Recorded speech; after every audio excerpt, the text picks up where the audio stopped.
সংগ্রাম টিভি, সংবাদ বিনোদন সারাক্ষণ।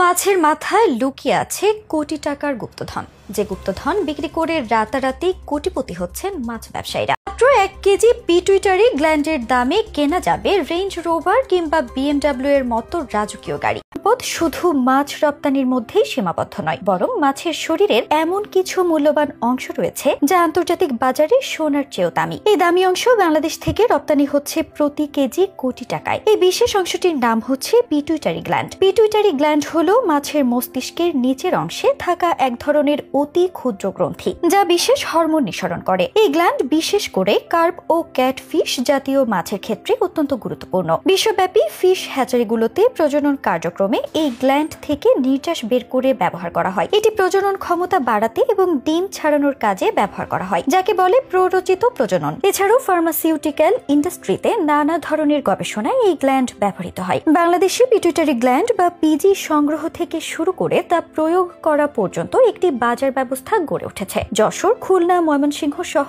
কয়েকটি জেলায়। এই প্রক্রিয়া যুক্ত রয়েছেন বাজারে মাছ কাটার বটিওয়ালা, পিজি সংগ্রাহক, প্রক্রিয়াজাতকারী প্রতিষ্ঠান ও হ্যাচারি মালিকরা। ভেজা পিটুইটারি গ্ল্যান্ডও ব্যবহার করা যায়, তবে শুকনা পিজি ব্যবহার করলে মাছের পোনা উৎপাদন প্রায় 30 থেকে 50% পর্যন্ত বৃদ্ধি পায়। কার্প জাতীয় মাছের মধ্যে রুই, কাতলা, মৃগেল, কালপাউস, কার্ফু, কার্ভ, সিলভার কার্পের গ্ল্যান্ড বেশি দামি। আন্তর্জাতিক বাজারে পিটুইটারি গ্ল্যান্ডের চাহিদা ও মূল্য অনেক বেশি। প্রতি কেজি 30,000 থেকে 50,000 মার্কিন ডলার পর্যন্ত বিক্রি হয়, যা বাংলাদেশি টাকায় প্রায় 3 থেকে 5 কোটি টাকা। এ ব্যবসায় জড়িত স্থানীয় ব্যবসায়ী ও পিজি নিয়ে কাজ করা আন্তর্জাতিক উন্নয়ন সংস্থা ওয়ার্ল্ড ফিশ সূত্রে জানা গেছে, বর্তমানে দেশের বাজারে প্রতি গ্রাম পিজি দানা 6 থেকে 9,000 টাকায় বিক্রি হয়। সেই হিসাবে 1 কেজির দাম 60 লাখ থেকে 90 লাখ টাকা। আর দেশে বছরে প্রায় 50 কেজি পিজির চাহিদা রয়েছে, কিন্তু বর্তমানে শুকনা পিজি পাওয়া যায় 7 থেকে 8 কেজি। বাকি 42 কেজির সিংহভাগই প্রতিবেশী ভারত ও কিছুটা চীন থেকে আমদানি করা হয়। আর বিশ্বে পিজির মোট চাহিদা 1000 কেজি, তবে 22টি দেশে এটির চাহিদা বেশি। দেশগুলোর মধ্যে উল্লেখযোগ্য হলো Brazil, Russia, Ukraine, Malaysia, Vietnam, Venezuela, Kazakhstan, মিশর ও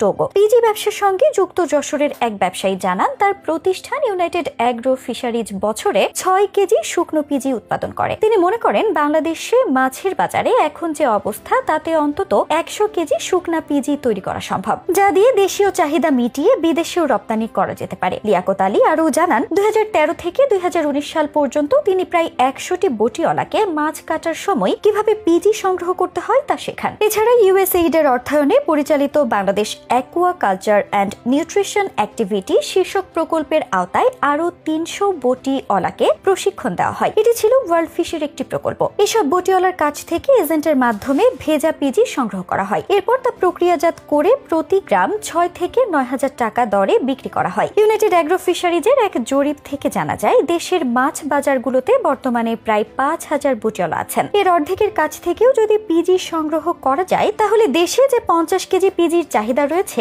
সেটি পূরণ করে আরো 50 কেজি বিদেশে রপ্তানি করা সম্ভব। তাতে প্রায় 40 থেকে 45 কোটি টাকার বৈদেশিক মুদ্রা উপার্জন করা সম্ভব। 2023 সালে শুধুমাত্র চীন, ভিয়েতনাম ও থাইল্যান্ডে এই গ্ল্যান্ডের চাহিদা ছিল প্রায় 100 টন, যার বাজার মূল্য $350 মিলিয়ন ছাড়িয়েছে। বাংলাদেশের নদী, খাল, বিল, হাওর ও সমুদ্র উপকূলে প্রচুর পরিমাণে কার্প ও ক্যাটফিশ জাতীয় মাছ পাওয়া যায়, যেগুলোর পিটুইটারি গ্ল্যান্ড বিশ্বমানের মানসম্পন্ন। 2024 সালে বাংলাদেশ থেকে প্রায় 7.5 টন পিটুইটারি গ্ল্যান্ড রপ্তানি হয়েছে, যার মূল্য প্রায় $27 মিলিয়ন।